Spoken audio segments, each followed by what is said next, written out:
Karine Mokonzi ba boycotaki clip na ye tomoni bato basaleli yango ba analyse na bato mosusu oyo bane kondima Karine te comme courageux lokola ba Vincent Toulouse.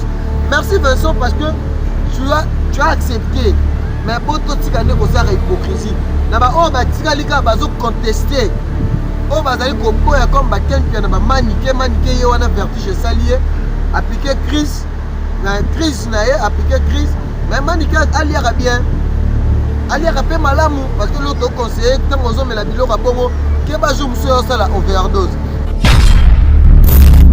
Une personne là lié vraiment dans l'actualité à Karine Mokonzi. Toutes les personnes là lié dans l'actualité à Karine Mokonzi. Bino nyonso ndenge bozalaki yango par rapport à Karine Mokonzi. Moi jeton moi bambwa ke les alaki par rapport à artiste na biso ya mboka ndenge tomonaki bato bajaki bon na bango. Wana ezalaki par rapport à ma vie à bato oyo bajaki Karine Mokonzi. Cette chanson na maison droit d'auteur la maison au DJ Rafat Azaki produit UMG, donc ça veut dire Universal Music Group. Et là qui sont aux autres la vidéo à Karine Mokonzi, cette vidéo n'était plus disponible dans la chaîne Karine Mokonzi. Et tout le monde qui a des réseaux sociaux, dans des magazines, vraiment comment Karine Mokonzi c'est l'image du Congo, l'image de l'Afrique. DJ Rafat Pendengeka a bêté là qui hommage à Jonathan. Ndengeka Karine Mokonzi c'est ça qui idem avec ça. Artistes et musiciens célèbres, comment vraiment protéger la bilo na bango. Et donc on le bagara teke non to la raba jaloux. Mais pour moi, na ko mona que non. Et là Karine Mokonzi c'est ça qui est simba qui parce que là le moko au de le bagara que non, na mekanan pour Karine Mokonzi c'est qui a mekanan. Parce que c'est une fille qui ose. Hein?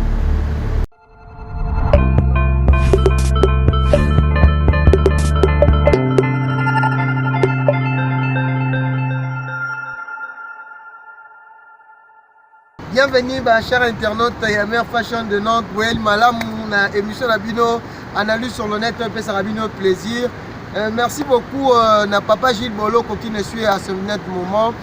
Merci beaucoup, na maman Odette Ngina, Oazakola Nabiso, na Bosanité, Mylène Mondje depuis la Suède, Elisabeth Mondje, émetteur à Kinshasa, donc te présenter mes sincères condoléances, Nayo, depuis Kinshasa où tu peux perdre maman Naye, et na aussi un grand merci.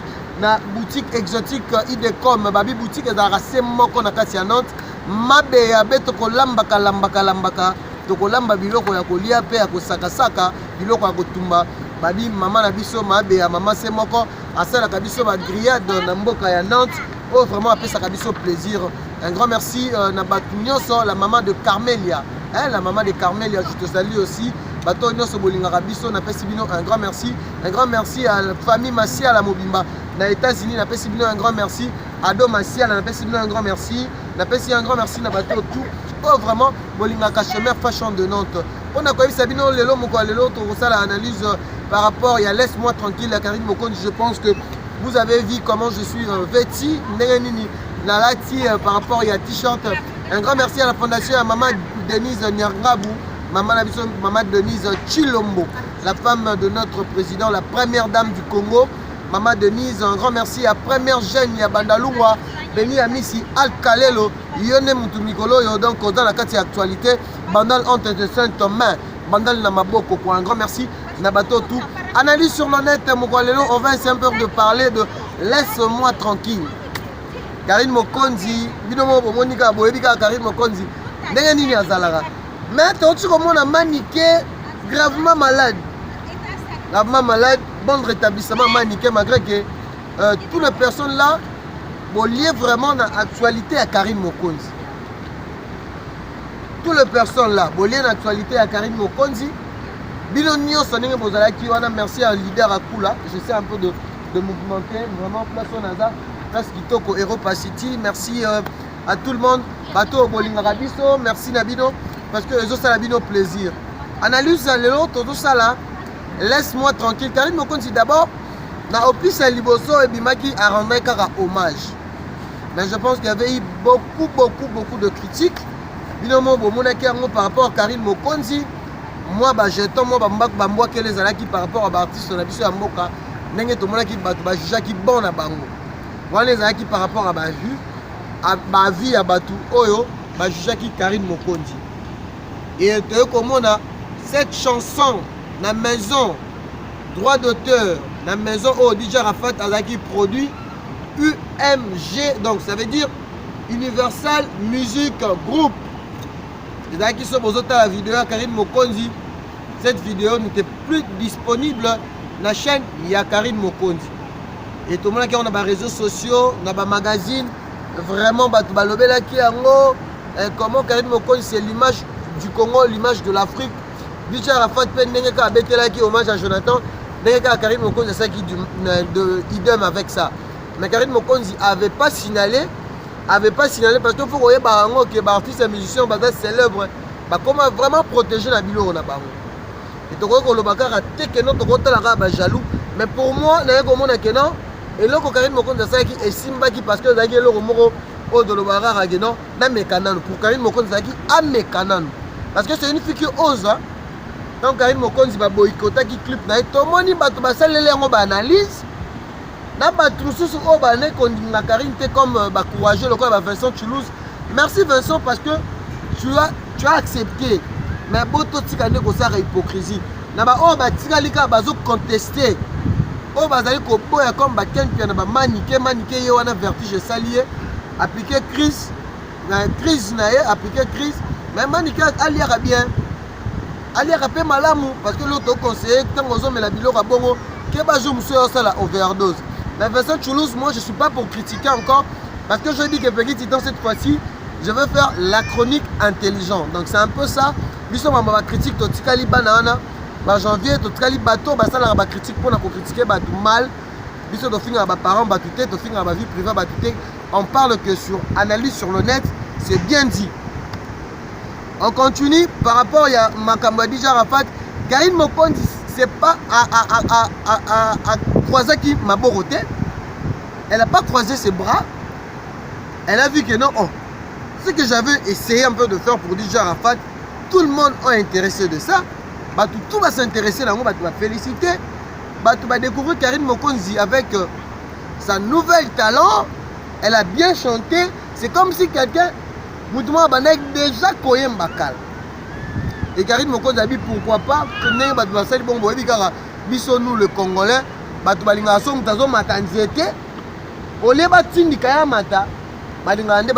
Karine Mokonzi parce que c'est une fille ambitieuse, courageuse, celle qu'elle a fait, le monde entier a encouragé, même la Côte d'Ivoire. Tout le monde a dit que la Côte d'Ivoire va détester ce comportement de la Congolais. Et pourquoi? Parce que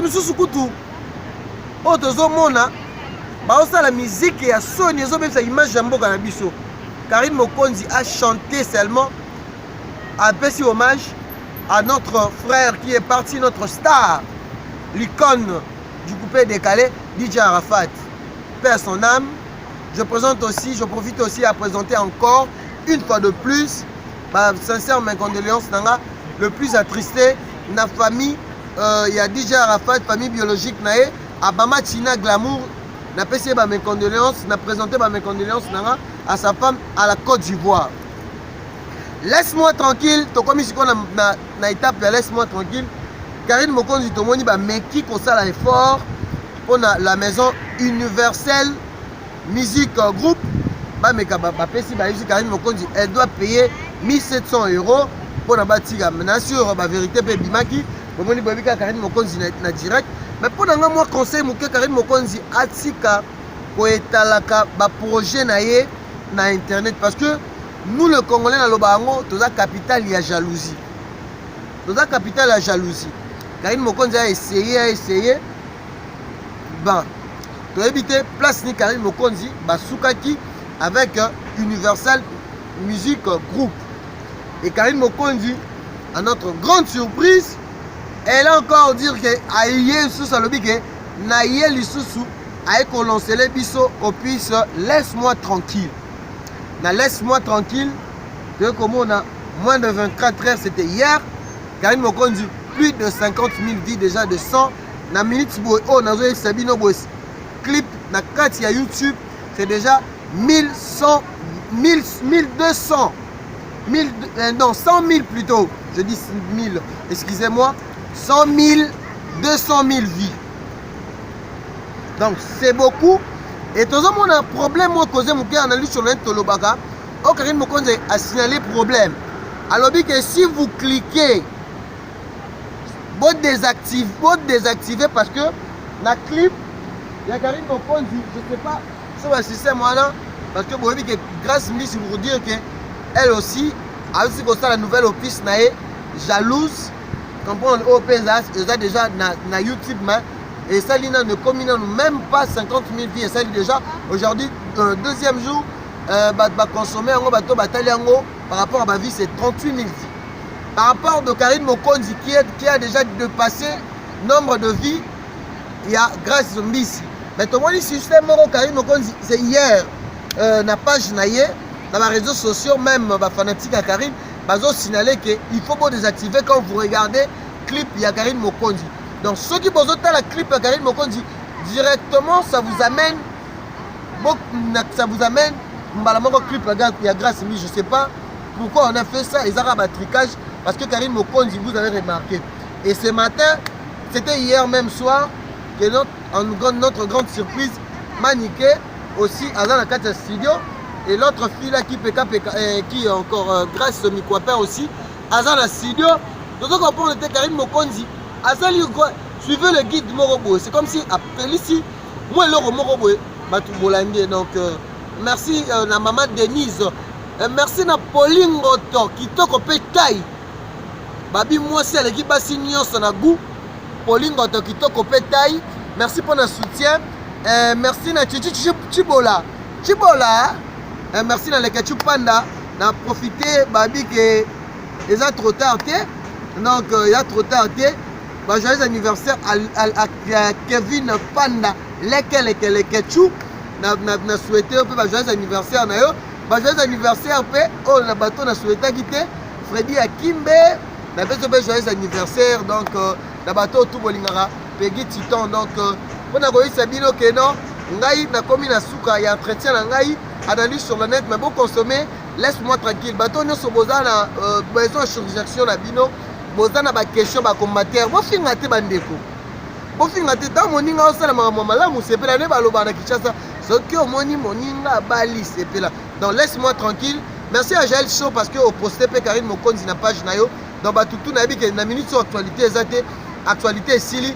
Merci à Claire Boboula, le mignon garçon de Paris, le baby face et le Ngabala Mike, le boss Oudjana. Merci à Jolili Atala en chair et en os. Pourquoi pas Otto Zengamambu, maman Katiale le motema papa Jimmy Placide depuis Paris, maman Katiale le maman Malamu.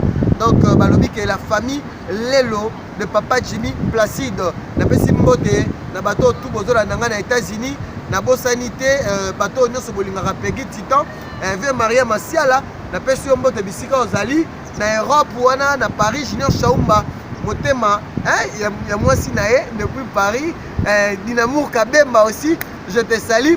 Bateau tout bolinganga Jenny Loda, la suprême de toutes les femmes. Na pesio pembo te bateau tout bolinganga ngai Nancy Dacier, Sarah Dacier, bino tout vraiment bolinganga ngai na bosanité la famille Panda Mobimba, m'en veut Ado Moujangi. Et donc on appelle si bateau tout mbote. J'étais là pour s'abonner massivement la meilleure fashion de Nantes. Ah vraiment beaucoup t'as vraiment magambo nyonso boboni ke Peggy Titan. Je suis maintenant na po na ngai. Parce que c'est ça la chronique intelligente. On se retrouve à la prochaine. Merci Nabato tout vraiment Bolingaka, meilleure fashion de Nantes. Vous a toujours branché pescoché. Ami Singoma, le père spirituel, Voulouzi Yaba Voulouzi. Tokutali Mikolozali Koya toujours awa et pas meilleure fashion. Bye.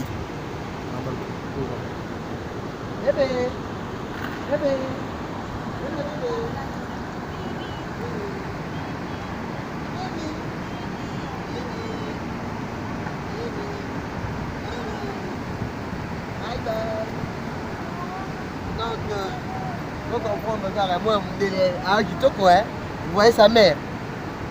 Merci. Merci à ma chère abonnée la vision. Donc, vous appelez bébé. Baby. Yeah. Bye bye. Yeah. C'est bon.